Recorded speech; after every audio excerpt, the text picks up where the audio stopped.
Hello नमस्कार, मैं हूं आशीष और मैं आपका वेलकम करता हूं इंडिया फर्स्ट में। उस्मान हादी की लाश बांग्लादेश में एंटर कर चुकी है और अब असली ड्रामा होने वाला है। अगले 48 घंटे सैटरडे तक पूरा सिचुएशन बांग्लादेश में वोलेटाइल रहेगा।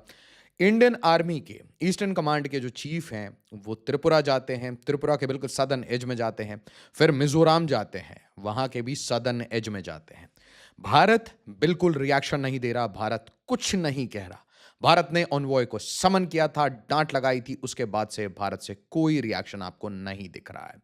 भारत एक एक्सट्रीम हाई अलर्ट पे है। भारत के पूरे बॉर्डर्स इस टाइम में जो इंडिया बांग्लादेश बॉर्डर है, they are extremely sensitive. Pray करिए कि बांग्लादेश में जो हिंदू हैं, बौद्ध हैं, ट्राइब्स हैं, क्रिश्चियंस हैं, उनके साथ सैटरडे तक बर्बरता ना हो, क्योंकि उस्मान हादी का बदला ये हिंदुओं से लेना चाहेंगे, टेम्पल से लेना चाहेंगे। प्रे करिए ये कुछ अनटुवर्ड नहीं करते हैं एट बॉर्डर, ये गलती से भी बीएसएफ को चैलेंज नहीं करते, क्योंकि अगर ऐसा कुछ हुआ तो 88 आवर्स में अगर हमने नूर खान एयरबेस पाकिस्तान को घुटने पे ला दिया तो 44 आवर्स काफ़ी रहेंगे 20 किलोमीटर की एक जॉग के लिए। ड्रामा शुरू हो रहा है, पूरी रात ड्रामा चलेगा। मैं आपको रिक्वेस्ट करूंगा इस वीडियो को ज़्यादा से ज़्यादा लाइक, शेयर, हाइप करिए, चैनल को सब्सक्राइब करिए और अरे तरीका हमारा चैनल ज्वाइन करिए ताकि वीडियोस की नोटिफिकेशन इमीडिएटली आपको मिल जाए जब भी मैं लाइव जाऊं या कोई भी अपडेट आए। नाउ यहां ध्यान से देखिए, Sharif Osman Hadi's body arrives in Dhaka. Drama बिल्कुल सिंपल था। एक सेंटेंस में अगर आप इसे समझना चाहें तो मोहम्मद यूनुस को किसी ने यहां पे प्लांट किया था। वो बंदा चाहता है कि भाई भारत को डिस्टेबलाइज किया जाए, बट इंटरनली मोहम्मद यूनुस पे इतना प्रेशर बना दिया बीएनपी ने, अवामी लीग ने, कि इलेक्शन कराओ, इलेक्शन कराओ, इलेक्शन कराओ, तो उसने अनाउंस कर दिया कि फरवरी में इलेक्शन होगा। उस्मान हादी एक ट्वीट करता है, एक फेसबुक पोस्ट करता है, फेसबुक पोस्ट में इंडिया का डिस्टॉर्टेड मैप डालता है। उसके बाद 3 बंदे जो हेलमेट पहन के आते हैं वो इसे ठोक देते हैं। ठोकने के बाद क्या होता है भाई, कुछ लोग बोलते हैं ये रा की साजिश है। टिपिकली ऐसे ट्वीट पाकिस्तानी हैंडल से आ रहे थे। उसके बाद फेसबुक पे एक कतरी जर्नल लिखता है कि इसके पीछे इंडिया है और इंडिया में एस्केप कर गए हैं इसको ठोकने के बाद। इसके बाद इंडिया को बीच में घसीटा जाता है। ऐसी कोई इन्वेस्टिगेशन रिपोर्ट आज तक भारत के साथ शेयर नहीं की गई, भारत को कुछ नहीं बताया गया, बस डायरेक्टली एलिगेशन सोशल मीडिया से लगा। उसके बाद उस्मान हादी इस टाइम तक बुरी हालत में था, तो भाई मतलब वो पास अवे हो चुका था, उसको काफ़ी गोलियां लगी थी और गोली लगने के बाद आप इतने देर आपकी खोपड़ी में, गली में इतनी सारी गोलियां लगी हैं, आप उसके बाद जीवित नहीं रहते। बट फिर भी इसे आर्टिफिशियल वेंटिलेटर सपोर्ट पे जीवित रखा गया ताकि ये ड्रामा रचाया जा सके। और अब वापस से जुलाई रेवोल्यूशन से बड़ा रेवोल्यूशन बनाने की कोशिश, एंटी इंडिया सेंटिमेंट बनाने की कोशिश, ताकि मोहम्मद यूनुस और इसके जो बंदे हैं ये पावर में रह पाएं और अपने आका, अपने गोरे फंडर का काम कर सकें। और उनका काम बड़ा सिंपल है, आज आपको समझा दूंगा। और इसलिए इंडियन आर्मी के ईस्टर्न कमांड के जो कमांडर इन चीफ हैं, वो जो चीफ हैं, उनके जो बिहेवियर हैं, उनके जो विजिट्स हैं, जो न्यूज़ हैं, उससे आपको कुछ चीज़ें समझ आएंगी। और इस सब के पीछे जैसे ही उस्मान हादी की ठुकाई होती है, तुरंत हसनत अब्दुल्ला स्टेटमेंट दे देते हैं। और आज की स्थिति ये है कि भाई ढाका में ये स्थिति है, रोड पे रिलीजियस नारे लगा के एंटी इंडिया सेंटिमेंट्स बिल्कुल अपने मैक्स पे हैं। आप सोचिए 18 से 20 करोड़ लोग आपके अगेंस्ट हैं।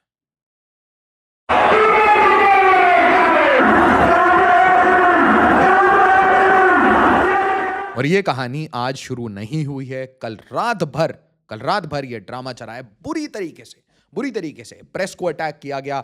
Indian high commission, Indian high commissioner, Indian assistant high commissioner, हर जगह अटैक करने की कोशिश। वीडियोस देखते जाइए।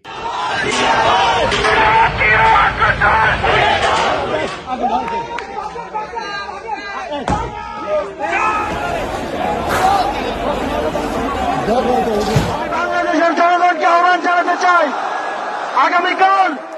और ये टटपूंजिए जितने लड़के हैं, इन्होंने भारत को एक वार्निंग दी कि भाई देखिए, उस्मान हादी के जितने भी इसके असेलेंट्स हैं उसे इंडिया इसके हवाले कर दे, बांग्लादेश के हवाले कर दे और शेख हसीना को भी वापस लौटा दे। ये इनका कोर डिमांड है। मतलब भारत झुक जाए, भारत माफी मांग ले और रैंडमली किसी को भी पकड़ के दे दे कि भाई देखिए इसी ने मारा है। और इंडिया मान लीजिए इसमें भारत का 1% भी हाथ है। कोई मूर्ख कंट्री होगी जो उसके बाद बोलेगी कि रुको रुको हम तुम्हें 2 बंदे देते हैं। इसका मतलब हम ये एक्सेप्ट कर रहे हैं ऐसी चीज़ें? तो ये बिल्कुल ऑर्केस्ट्रेटेड प्लान है इंडिया को कॉर्नर करके, क्योंकि एक कंट्री चाहती है इंडिया को समेटने का, इंडिया को लपेटने का एक लॉन्ग टर्म कॉन्फ्लिक्ट में। पाकिस्तान से नहीं हो पाया, पाकिस्तान तोड़ दिया गया, 88 आवर्स में आराम से शांति आ गई। अब बांग्लादेश की बारी है, बट क्वेश्चन ये है, ये जो गोरा है क्या ये इंडियन आर्मी को कंट्रोल कर पाएगा, इंडियन आर्म्ड फोर्सेस को, इंडियन नेवी को कंट्रोल कर पाएगा कि भाई कॉन्फ्लिक्ट लंबा हो या छोटा हो? जैसे पुतिन को फंसा रखा है वैसे ही भारत को फंसाना चाहता है। अब आप ध्यान से देखिए, इस इमेज को देखिए, इसमें आपको शरारत समझ आएगा। ये सारे लोग फोटो खिंचाने आए हैं, सारे, ये सारे लोग।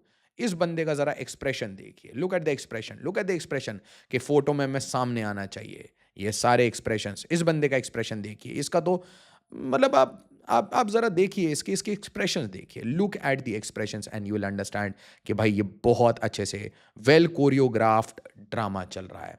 बांग्लादेश में इस टाइम में क्योस शुरू हो चुका है, ये क्योस रात भर चलेगा, एंड दैट इज वाई मैं आपको बोल रहा हूं, प्रे फॉर बांग्लादेशी हिंदूज। आप कमेंट में इसे डालिए, let's together pray for Bangladeshi Hindus. और एक बड़ी अनफॉर्चुनेट रियलिटी है, भारत सरकार की कोई पॉलिसी नहीं है अबाउट हिंदूज।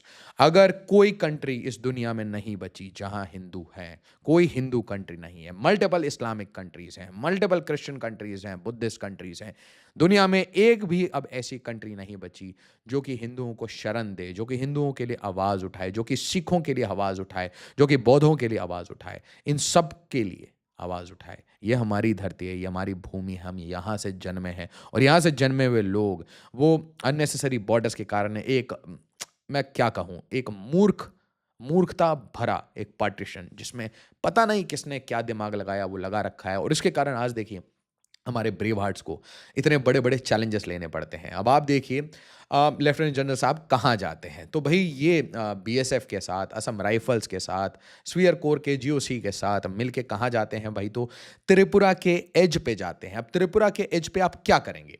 तो फिर अगला ट्वीट आ जाता है कि भाई लेफ्टिनेंट जनरल साहब सेम सेम अपनी फॉर्मेशन लेके बस पहुंच गए थे इस बार मिजोरम। तो मिजोरम और त्रिपुरा के एज पे पहुंचते हैं, और उसके बाद आपको ये पूरी कहानी समझ आएगी। The whole and sole game was, इसका एक बहुत क्लियर गेम है।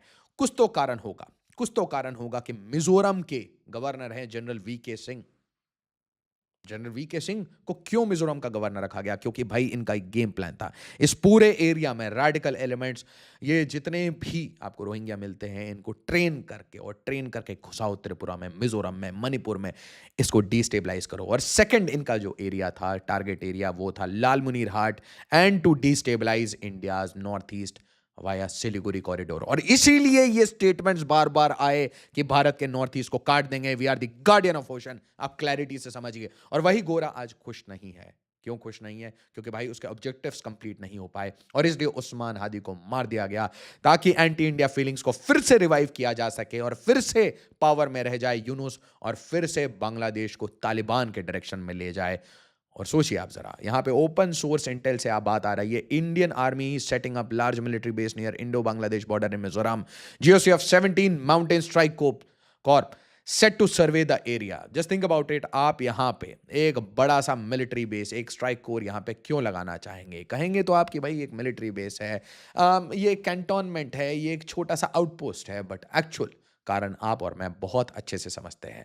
साथ ही साथ अब बांग्लादेश में एक बहुत बड़ी क्राइसिस है कि भाई यहाँ पे बड़ी सारी नदियाँ होती हैं, इसलिए इट्स डिफिकल्ट।